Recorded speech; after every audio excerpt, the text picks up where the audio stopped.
All right, so thank you everyone for joining us. I'm going to kick off as there's a fair bit to cover and I want to leave as much time for questions as I possibly can. All right, so today I come to you on a very warm 36-degree day here on Wongal land. Wongal is part of the Eora Nation. It's been estimated that the Wongal people have been on this land for at least 20,000 years. And I pay my respects to their elders, past and present. And I acknowledge their culture and their law. I extend that to all Aboriginal and Torres Strait Islander people on the, especially those in the meeting here today. Today, I'm going to try and provide some insights and help understanding of the legislative change the sector has coming very soon. I'm going to do my best to answer any questions that you have and ensure you walk away confident that you understand what the changes are and what they mean for you and what you need to do. I'm also really keen to hear your thoughts on the changes as we work through the discussion today. Now, I'm going to give you a very basic overview of what's happened and what will happen next. I'm going to work through each of the key changes as they finally went through Parliament.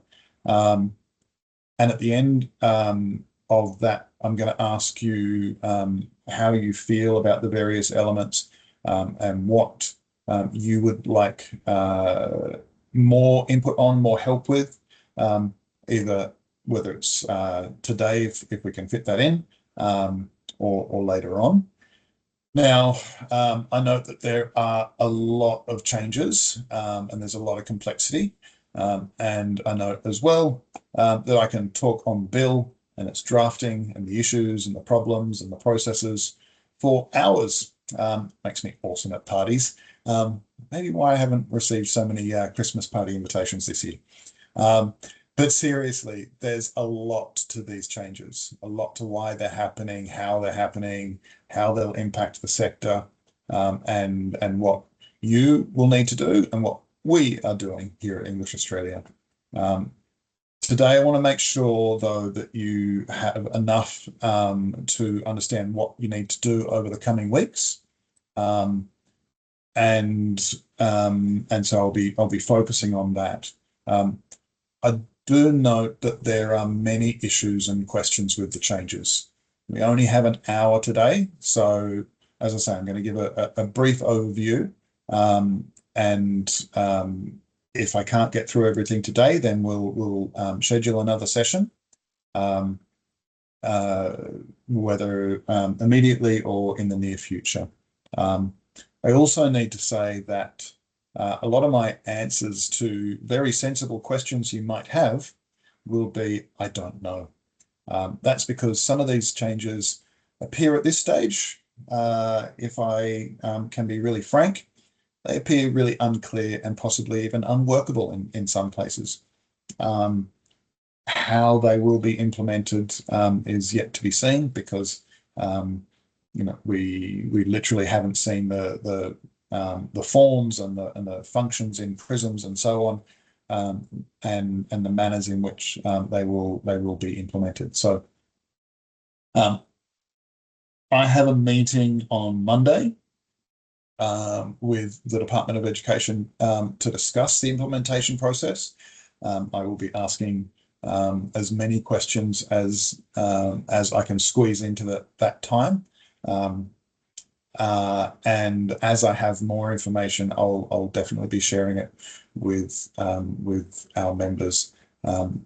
And I do plan that we will be running a number of meetings or workshops in the new year as more information comes to light and as we know more about how you need to take action, so to speak.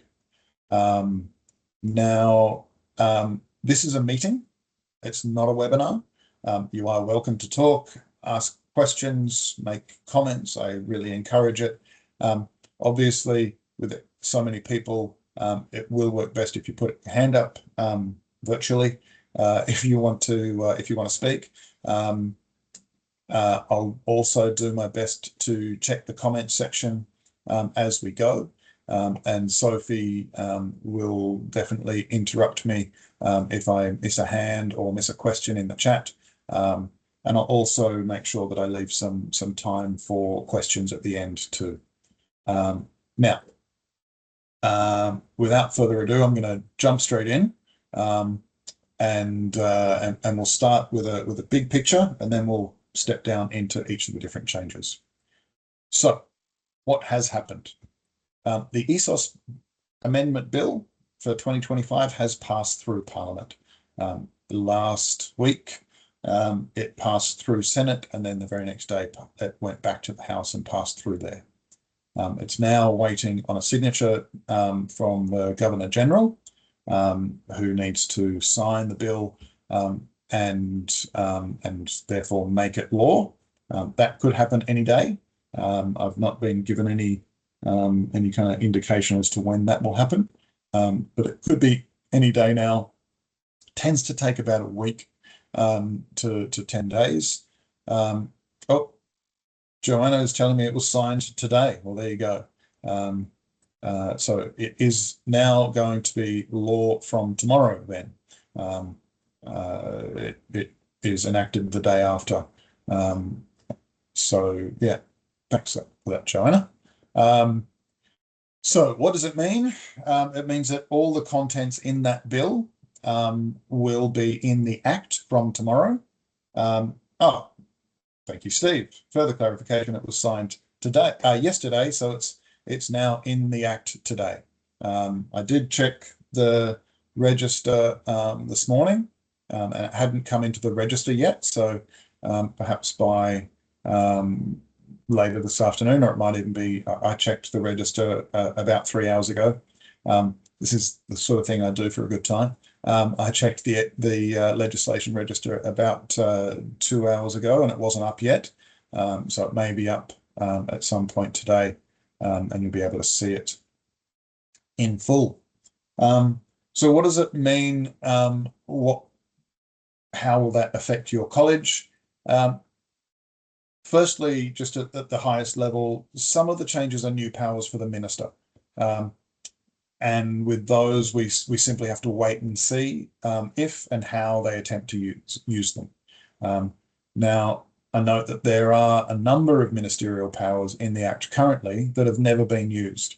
There are some that have been attempted, some quite recently. There's one power that allows the Minister of Immigration to cancel the registration of providers, and that was looked at, in recent times. But it did not get past the legal department because of the nature of the drafting, legal complexities, and the government's view that it wasn't usable for the situation. So we're yet to know what that will look like, and we won't unless they use it. But regardless, that's all out of our hands, so it's a bit of a wait and see in that space. There are other parts of the bill, though, that will impact immediately. As soon as they're in force, well, as of today, we expect regulators and the department will start altering systems, altering forms, and taking actions. Other parts of the bill will impact at set times. So when a provider tries to register, they'll be impacted, for example. But we'll work through each of the changes, and we'll talk to each of those. So let's do that now. The first set of changes are a collection of changes relating to education agents and education agent commissions. Firstly, there is a new definition of an education agent. The current ESOS Act has a definition of an agent, but there's a new one as of today. For you, in running a college, you need to understand who is an agent. That is your job. It always has been, but you need to understand how that's changed now, and I'll talk to that in a second. You need to make sure that you keep thorough records of education agents. You need to have, under Section 21A of the ESOS Act, you're required to keep a complete list, an up-to-date list of all of your agents. Also, under Section 21A of the Act, you need to keep a list of all of your agents on your website. Now, under Section 13 of the ESOS regulations, your records must include the agent's name. So if it's a person, the person's name. If it's a company, the company's name. The agent's address, their phone number, their email, their website, their ABN if they're in Australia and they have one, their trading names, the directors of the company. If it's a company, you must have the names of all of the directors. You must have if they're a registered migration agent, you must have the migration agent's registration number.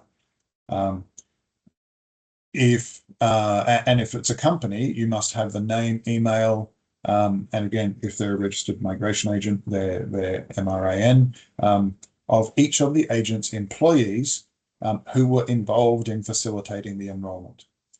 It's a long list. I'll put a link in the chat later on with that list that you can find. The other one that you must be aware of, and I'm sure you are, is that under Section 11 of the ESOS regulations, you have to include the required agent information in prisons whenever you create COE. So none of this is new, but what an education agent and the definition of an education agent has changed slightly. While the definition is completely new, the change is actually quite slight because of the current definition, which basically includes everything and is not particularly helpful. The definition of an education agent now, and what is included, is anyone who is not a permanent employee of your company, not a full-time, not a part-time, permanent employee of your company, and someone who is involved in the recruitment of overseas students or intending overseas students. So that means that they don't have to become a student. They could just be thinking about it. Anyone who is involved in providing information, advice, assistance to overseas students or intending overseas students in relation to an enrolment, and anyone who's otherwise dealing with overseas students or intending overseas students. That's pretty broad, right? It basically means anyone who's engaging with people who are thinking about becoming or who are becoming a student and who are interested in studying with you and enrolling with you. Now, as I said, none of that's actually new. The current definition includes all of that. And this is one of the issues that we had with this new definition, is that we wanted it to be clearer. Unfortunately, they kept it very, very broad. Now, the real difference is that because of the new requirements relating to commission, the government is going to be policing and enforcing these the requirements around agents much more. They'll do that both directly and through the ESOS agencies.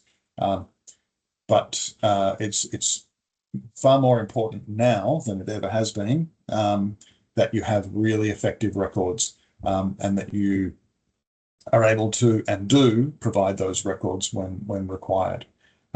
Now, just to be clear, this is in the Act, which means it's law, and there are penalties for not complying. The penalty in this case is 60 penalty units. A penalty unit is $160 at the moment. It goes up every now and then. But basically, that equates to $9,600 per offence. So you can imagine that will quickly add up, and it's a serious risk to not be doing this. And certainly that is, I would urge everyone to be making sure they have really good records of their agents and anyone involved in the recruitment of students. Now, I'll come back to that again in a second, but I'm just going to cover the new definition of agent commission. Agent commission has not been defined before in any of the legislation. And so this is a big change. You need to make sure you understand what counts as commission, and you need to make sure that you keep thorough records of anything that is or could be commission. You will need to comply with the requirement to include commission information in PRISMs and at the request of the department. So the department can send out requests for commission information. We'll talk about that in a minute. So what is commission under the Act? Commission is, and I'll break it down into steps to make it, I think, a little bit clearer and easier to understand. Commission under the Act is any consideration or benefit. Come back to that in a second, but any consideration or benefit which includes monetary or non-monetary benefits. It's anything that's given by or on behalf of the provider. So you could have a intermediary who's passing this on. That still counts. It's anything that's given to anyone who falls within that definition of an education agent. It's also anything that is given to anyone who is an associate of anyone who could be an education agent. It applies when that agent or that person is working in connection with the recruitment of an overseas student or an intending overseas student, and it applies for any other activity in relation to an overseas student mentioned in the definition. So that's very, very broad. I would summarize that as meaning that it's any form of benefit, from money to gifts to discounts, for anything from counselling to a student to enroll, to running advertising of your college and the courses that they could enroll in. So it's very, very broad. All right. Now, what do you need to do with all of this? You need to, number one, is comply with any requests from the department to provide commission payment records. I will make one comment here, which is that we're working to ensure or to encourage government to make these requests an annual request for an aggregate figure of the total spend, not to request records of individual payments and so on. So far, they've sounded like they're favourable to that, but the provisions in the Act don't restrict them to that. So my guess at this stage, and it really is a guess based on conversations with them and what I think is sensible and achievable, is that they will tend to ask for those aggregates, and they will ask for the details if they feel they need to in a specific situation. So if they were auditing or they were searching for what they thought was a non-compliant provider, they might make far more specific demands in terms of the information that they provide. You'll also be able to get, because you're putting this information into PRISMs, part of the Act enables the government to provide you with information, reports that will come through PRISMs that reveal information about commissions paid to agents, not just your agents and not just your commission. So you'll be able to see what agents are getting paid. Now, we don't know what that's going to look like yet, but you'll also be able to see information on the number of students from an agent who are being transferred either to a different course or to a different provider after they've begun. As I say, we're not sure what these reports are going to look like yet, and as soon as we are, we'll be providing more information on that. Now, I'm not going to pause there. I'm going to keep going. I think there's going to potentially be a lot of questions with respect to education agents and education commissions and how this whole thing will work and what you'll actually have to do. And I know that in the meeting today, there are a lot of people I saw register who are in admissions and so on. I would understand if you're suitably nervous about how much information you need to put in. I'll come back to this afterwards, but as I say, there's a lot to get through, so I'm just going to motor on with the other parts and then come back to this. All right, now I'm just noticing. All right. Okay. So let's continue with the next set of changes, and we'll come back to this one. All right. The next set of changes is changes to provider registration requirements. Probably the most relevant one here is that the Act now gives the minister the power to create an instrument that would be like an MD kind of instrument, like a ministerial directive that will tell the regulators, i.e. ASQA and TEQSA, not to receive, not to process applications for either registration of new providers or registration of new courses. I note that this does not allow an instrument that pauses processing of new locations or any of the other changes that a provider might need to make to its registration, such as ownership changes, for example. It only allows them to pause either the acceptance of new applications for registration of a new provider or new applications for registration of a new course, or to pause the processing that's already underway. So the minister is able to choose whether or not he or she pauses the registration that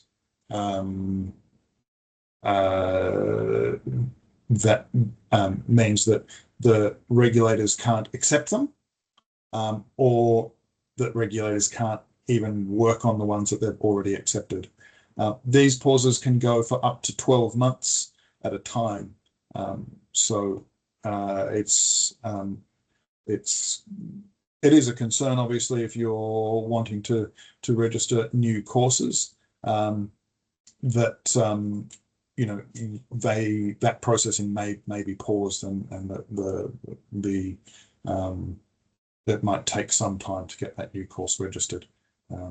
So this is something that that we have not been happy about, but it is in there now. The other change in the registration space is that new vocational providers, those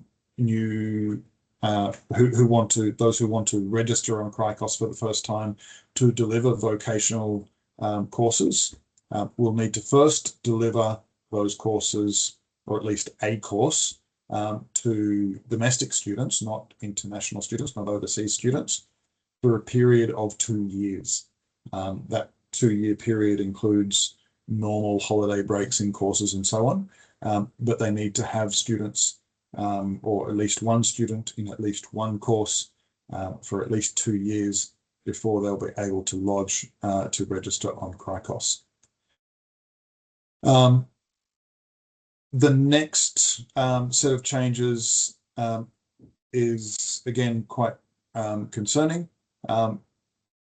So I'll quickly cover that one, and then we'll come back and start to have a conversation about the others. So the first new power here is the automatic cancellation of dormant providers. So in this situation, and this was in the last in the 2024 bill and was quite concerning in the 2024 bill. The current version, the version that has been passed and is now part of the Act, is quite different to that version. They made a tweak of some of the language and it's changed it considerably.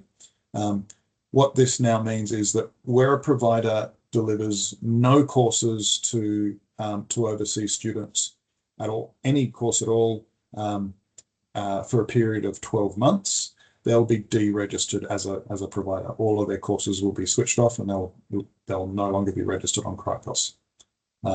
Now, providers can register for request from either ASQA or TEQSA, whoever they're regulated by. They can request an extension of up to another 12 months, but they must ask for that extension at least 90 days before the 12-month period arrives. So this is a rolling period. It's not a fixed period. So at any point that a provider has no students in any of its courses, the clock starts ticking. If that clock reaches 12 months and no students have arrived, and no students have enrolled in those courses, then there'll be an automatic deregistration of all of that provider's courses from Chrikos. So this is something, if your college is dormant completely, then you need to watch this.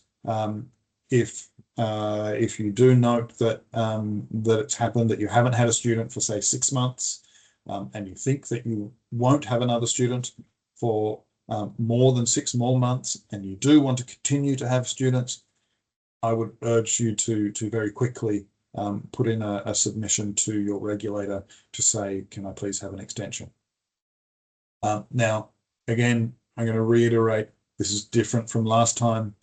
Last time, it was any of your courses at any of your locations. This one means that you have no overseas students at all in any of your courses anywhere. If you have 5 locations and 500 courses and you have 1 student in 1 location, nothing will happen, nothing will change, right? So it's only if you're completely dormant for a period of 12 months. All right. The next one is the course cancellation powers. Now, this power is a new power for the minister to cancel courses or classes of courses from Chrikos completely. Not at a particular provider, although that's a power, but if they cancelled course A, then anyone who has course A registered, it will be cancelled for them. Okay. Now, Table A providers are excluded. To be clear, Table A providers are public universities. So if you're a public university and you have a course on Chrikos, the minister does not have the power to cancel those courses. So he can't, for example, cancel MBAs from Table A providers. He could, however, cancel MBAs from non-Table A providers. So the section allows the minister to create an instrument that specifies the type of course, the location of the course, the type of provider, etc. So it's unclear at this stage how targeted this can be. It has been suggested that the minister could create an instrument that targets an individual provider. I'm not sure. There's a lot that's quite vague in the drafting of this provision. And if or when the minister tries to use this power, I would suggest that there's significant risk that it could end up in a lengthy litigation process between provider or providers and government because of that vagueness. So the section here was amended at the last minute, and some important amendments were added. Those amendments mean, basically, they don't sound like much, but they're quite important. They mean that there will now be a requirement for detailed consultation within the government. So the minister must get opinions from the regulators, from the department, from other government stakeholders, which means that there'll be extensive records of how and why decisions were made, and you know, that will, you know, enable us to better understand, you know, assuming that we can get access to those records, to better understand how or why this is being used. But until it is used, we won't really know what it's going to look like. And it's very much a wait and see. Those are the main things I'm going to cover with the bill. What haven't we mentioned? I haven't added any discussion about the new powers for TEQSA and the new requirements that higher ed providers work with TEQSA on offshore delivery. I haven't done that because I'm focusing on the ELICOS stuff. It doesn't count for ELICOS. ELICOS is not a higher education program. The other thing that we haven't covered that I'm sure lots of people have questions about is the ban on onshore commissions. That's because it's not part of these changes. The ban on onshore commissions is expected to come in and come in fairly soon, but that will be in changes to the National Code. So we're waiting on an announcement of timing. My expectation is that it could be quite soon, but the government is going to be releasing some changes to the National Code. Some of those will simply enable the changes to the Act, but the main substantive change will be this ban on onshore commissions for transferring students. Now, until we get to see the precise drafting, I don't want to speak to the details of that because I might just be giving you incorrect information. I'm hoping that in the meeting on Monday, I'll be able to get a much more accurate indication of timing. But I also know that the department will say that it will be up to the minister to decide, which is true. The National Code is not an act, and so an attempt to change it is not like a bill. It doesn't go through the whole process of being tabled in the multiple parliaments and debated and voted upon and potentially pulled off to a commission. The National Code is a legislative instrument, and it is at the level that it must be tabled in Parliament, but it would be tabled and basically would sit in Parliament for 15 days. If there's not a formal objection to the changes, then it would just pass into law. So, as I say, I'm hopeful that I can get some further indication on when we might expect to see those exact changes at the start of next week. All right, so just going to quickly check the chat function. All right, so questions. Before I go further, and I'm just conscious of time, I'm going to open the floor if anyone wants to pop a question in the chat, or anyone wants to unmute themselves and ask a question, or put their hand up to ask a question. I'll be happy to do my very, very best to answer. Steve, just I think you can unmute yourself. Thanks, Ian. When you say the national code has to be tabled in Parliament for 15 days, is that 15 sitting days, 15 business days, calendar days? No, I don't believe it's 15 sitting days at all. I think it's just it's kind of a to be honest, I believe the process is that it doesn't need to be during sitting, but they basically announce it to parliamentarians, and parliamentarians have 15 days to respond to it, is my understanding of that process. It's a good process question, which I'll check up on. At the very least, we know that we will have some time before it comes into power to, ask questions, and that that other parliamentarians will have an opportunity to request discussion or changes. And maybe just to follow up on that, Ian, in terms of then the implementation date, we understand that they're obviously. So it could be the next day. Yeah, well, that's so from your understanding conversations, obviously there's going to be, particularly with the Agent Commission ban, all providers are going to have to do some fairly significant systems work to identify which enrolments have come from another provider and are classified as a transfer. Yeah, that's going to take a while.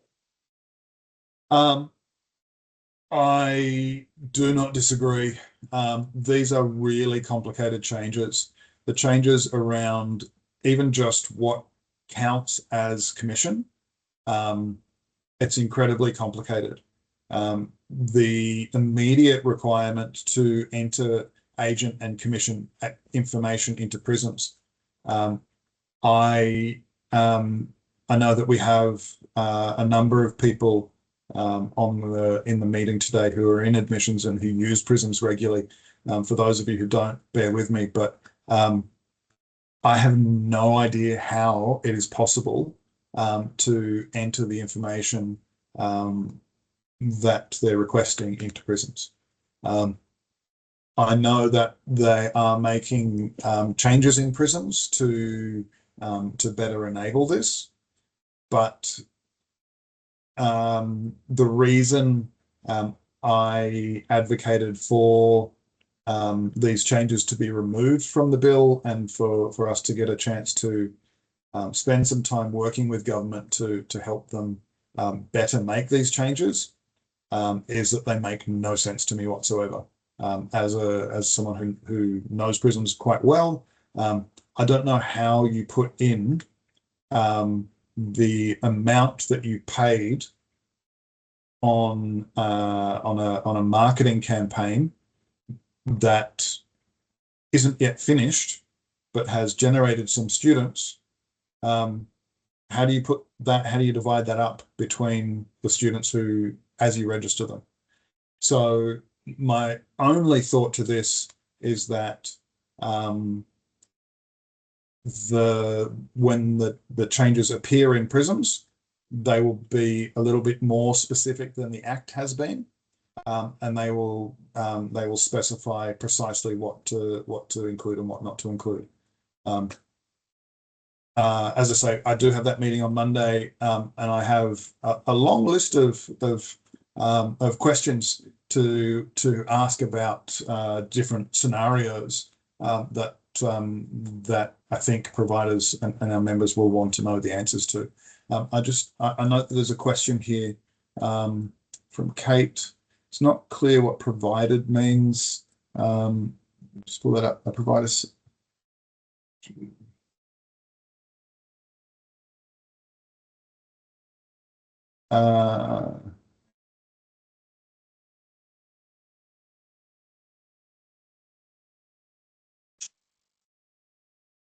That's an interesting question. Whether or not providing a course as a third-party provider, I would suggest as a third-party provider who is not registered as a provider, that it would not count. But that's a question I have not asked. Most of my questions have been focused on current providers who are members, and making sure that I know everything that a member might need to know, rather than potential new providers. And to be clear, this won't affect anyone who's currently registered. It'll only affect people who want to register as a new provider. But yeah, it's an interesting question. I'll see if I can follow up on that one. Another question here from Richard. I think you said all agent information, including directors and councillors' contact details, need to be published. No. Okay, so I said that you need to have records of all agent information that I mentioned, and I'll share that link in a second. But you need to have that on a register. So every provider should have a register, whether it's an Excel file, and probably that's the most natural way of doing it, but it could be in your information management systems in a CRM. But you must have all of the information on that list for all agents who work with you. You certainly don't have to publish all of that information, and I would not recommend it, because you would quite likely be, unless you put it into your contract that you will publish it, you'll be infringing on privacy law. Now, it is one of the issues with this that I think providers are going to need to manage really carefully. Is privacy law. You do have to list on your website a list of the agents that you work with. The reason that privacy information or privacy law is an issue here is that some of those will be individual people.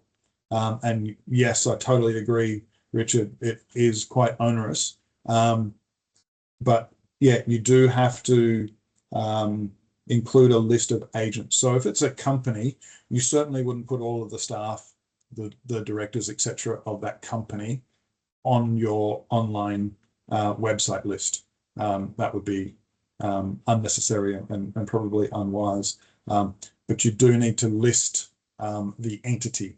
So if that entity is a natural person, a human, you'd have to list them. If that entity is a company, you would list the company. It's and I'll pop up that requirement so you can read it exactly in just a second. Before I do that, and practicing my good Ellicott teacher methods of not putting handouts in front of people while you're still giving them some input, I won't put it up just yet. Does anyone have any other questions about any of the other changes? Covered everything. All right. I have a question for you. I was going to make a poll, but I haven't made a poll, so I'm just going to ask you to type into the chat function if I could. If we look at those changes and think about them, which of the changes are most concerning to you out of all of them? So if we have the changes to the education agent definitions, and I'm including the definition of agent and commission, the requirements around commission and entering commission information is number 2. Number 3 would be registration changes, and number 4 would be course cancellation changes. Which of those four? The definitions, the commission information, the registration changes, and the course cancellation changes. Which concern you the most?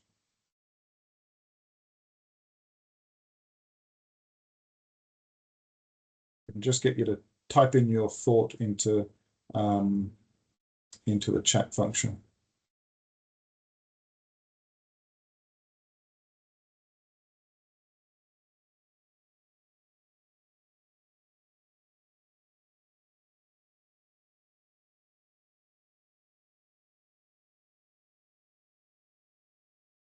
All right. Feel free to keep popping them in there, but I can see that there's a range of concerns. Probably the biggest one is the immediate challenge of what do I put into systems and what do I report on for commission.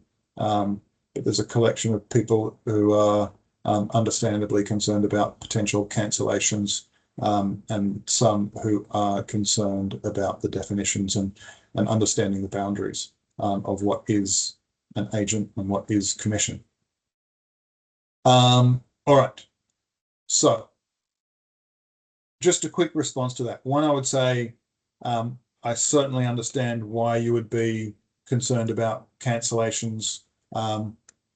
It is potentially devastating to an organization if their courses are cancelled. What I would say to that is I will be continuing to advocate for sensible decisions in this space and for further information. I am in conversation with the other peaks to try and make sure that we're working together and supporting one another in our efforts to make sure that any use of these powers is done sensibly. And I'm also engaging with other stakeholders to find out how it might work from a legal standpoint. In terms of the definitions, they are difficult, but what I would say is that anyone who is not a permanent employee, who is in any way involved in sales or marketing or admissions, and I include admissions, so if they're entering students into a system, they're all an agent. Any money that they get for that service is commission, whether it's a commission or a bonus or a lump sum payment, etc., or a wage, it counts under this definition of commission. They don't have to be employed directly by you, but if they're getting any benefit via you, whether you pay a party that pays them, etc., that counts. If you're not sure, include them. Assume that they are included. I am conscious that this creates a huge challenge of how you track that and so on. I'm conscious that some of it might seem absurd, such as that if you're using Facebook to promote your college, that your list of agents will include Mark Zuckerberg.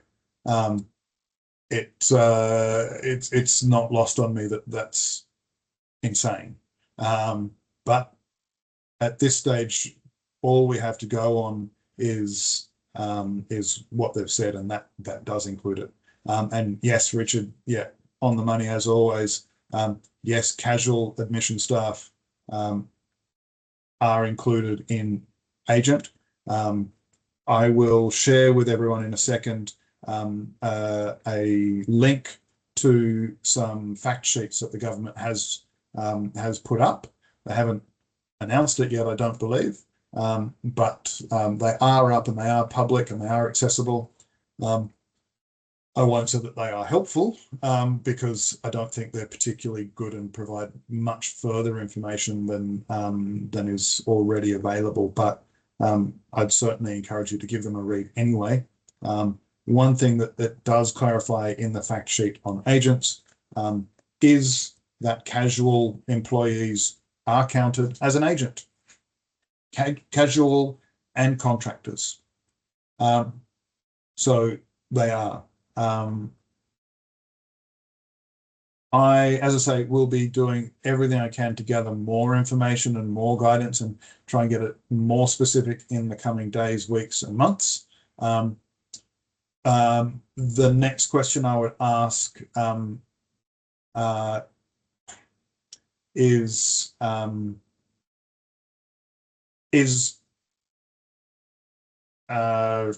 well, in fact, I'm not going to ask it. I'm just going to do it, which is that to say that I will run further meetings online and potentially workshops with members, and we might we'll have announcements as timing soon. Most likely, as we're sort of heading into Christmas, most of it will be in the early new year. I would also add that we will be adding this information into the compliance courses that we have available online. We'll be looking over the coming weeks at the one that's currently running and seeing if that needs some addition to cover these matters. But the course that we're working on now and that will be published in the first quarter of next year is on student recruitment. It is basically going to cover quality and compliance in student recruitment, and I would certainly recommend that all members should be having their admissions staff and their marketing staff work through this to make sure they're across all of their obligations. And it will certainly cover these matters. Now, I mentioned to you the long list of things that you must record. I'm just going to pop into the chat function. Thanks, Sophie, for including that link to the compliance course. By the way, if you are enrolled in the compliance courses and updates happen, you'll have access to them, and we'll notify anyone who's in the course that an update's been made. So once you're in, and you'll have access to that content ongoing. I'm just popping into the chat function a link to the list of information. So this is section 13 that lists all of the information that you must keep on education agents. I'm also going to pop into the chat this link, which is a link to the fact sheets that the Department of Education has released on the changes, and they aim to give further information and explanation of the changes as they are understood by the department. Now, I'm told by the department that they love this phrase in government, that they are living documents. It's a phrase which means they might well change as they as things come to light, as they have further thoughts, as new questions arise, and as they get further legal advice and so on. I was told that there's been quite a rush to get them up, and so there should be, if the bill is active, the new laws are active from today. It would have been nice if we'd had them about a month ago, so providers could prepare for them. But it is what it is. So I'm conscious of time. I'm happy to continue to answer any questions that anyone has. I'd also say, please let me know if you have any comments about the changes, or any requests for other support with the changes. Again, if you want to pop your hand up or pop something into the chat function, I will either respond or take note and follow up.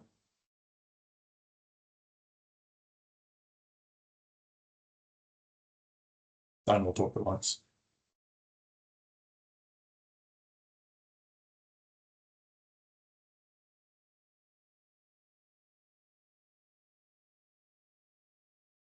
My pleasure, Simon. All right, colleagues. I'm very conscious that these are going to be these changes are going to be challenging. That they're going to be quite onerous, particularly for those in admissions. So in the coming weeks, I would say be nice to your admissions teams. They're going to be working very hard to try and work out what to do in PRISMs. The other thing I would say is to make sure you're keeping very thorough records. And the third thing I'd say is I would really strongly encourage providers to be talking with legal advisors, internal counsels, and so on to review agreements with agents. Make sure that your agent agreements address everything that you're going to need to do and require them to provide you with the information that you need, and clarify that you're going to need to provide that information to government, so that you're covered. I note that that's a long list that you're required to keep, and I note as well that government will be a lot more strict and a lot more rigorous in making sure that you do have that list. I would suggest that lots of people don't have things like a list of the employees involved in any activity to do with recruiting students at an agency, or their list of directors. That's certainly something that you must have. And so I would say it should be something that you flag in written agreements with agents, and something that you put into your process of updating agreements and so on. And this new act bill and the laws that have come out of it are a time where, if I was running a college, I would be reviewing all of my agreements and updating them, and requiring as part of them that your agents are both aware that they need to provide you with that information, that they do provide you with that information, so that you've got it all on record. Other than that, and if there are no further questions, I'll finish there. The meeting has been recorded. It'll take us a few days to get it ready and pop it up on the website, but it will be available to members to watch via the website. And again, as I've said again and again, as soon as more information comes, we'll reach out and share that with you. I do expect that we will be running further information sessions and possibly workshops, either in the coming weeks, but more likely early in the new year, as we get more refined information on these commission changes and the requirements. But I'll confirm that as that information comes to light. If you do have any support requests, please reach out. You have our email, you have my email, you have Sophie's email, you have the Secretariat's email, you have my phone number. Please reach out and let us know. We're here to help you. And if we can't help you, we're here to find out how to get you the help that you need. So do let us know if there's anything else we can do for you. In the meantime, for those of you in Sydney or near Sydney, stay cool, slip, slop, slap. For those of you who are elsewhere, I don't know, enjoy your weather. It's not as hot as Sydney, I'm sure. And otherwise, farewell. I look forward to seeing our Melbourne members next week as I pop down there. And for the rest of you, if I don't see you beforehand, I know it's early, but the trees are already up in the shopping centre, so I will say it. I hope you have a fantastic Christmas break. Santa brings you something nice, and I will see you all soon. All right. Cheers all. Take care.